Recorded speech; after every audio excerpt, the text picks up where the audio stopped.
Auzu billahi minash shaitanir rajim. Bismillahir rahmanir rahim.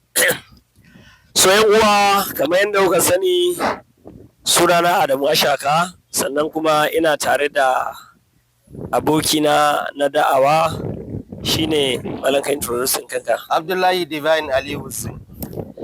So yan uwa, dalilin wannan bidiyo muna gabatar muku da account number wanda muka bude na foundation dinmu, wanda wannan account ne insha Allahu da shi zamu na amfani wajen neman taimako na wayansu abubuwa wanda za su taimaka wa da'awar mu. So amma yanzu muna so mu yi amfani da wannan dama mu roƙi yan uwa musulmai su taimaka mana mai 1000, mai 500, mai 2000, duk abin da ya sawwaka a taimaka mana. Muna so za mu siyi mota ta da'awa. Duk wannan yawo da kuke ga muna yi, muna shiga ƙauyuka, wallahi a motan fasinja muke zuwa.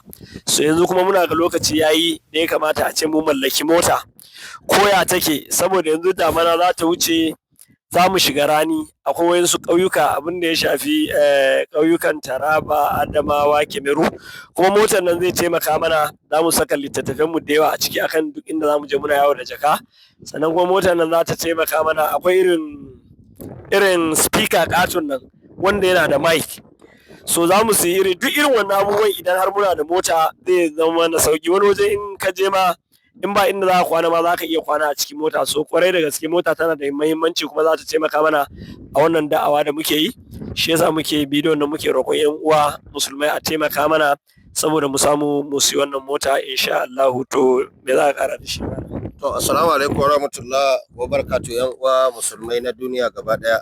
Abdullahi Divine Ali Hussein sunana.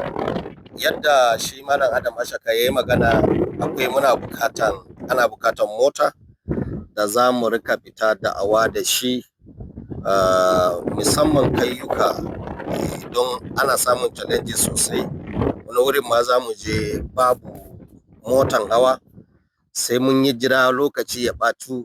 Ana dai bukata, sannan ɗauki kayayyaki, wasu lokaci ana ɗaukar kaya kamar su speaker da sauransu, duk dai ana samun matsala. To za a sa account number na Interfaith Foundation.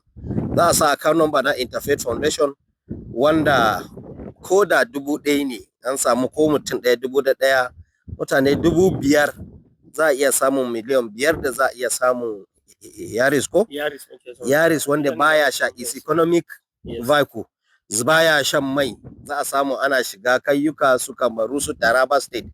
Mutum ko 1000 ne ka sa a wannan account, za sa account din Interfaith Foundation, suna organization din, sai a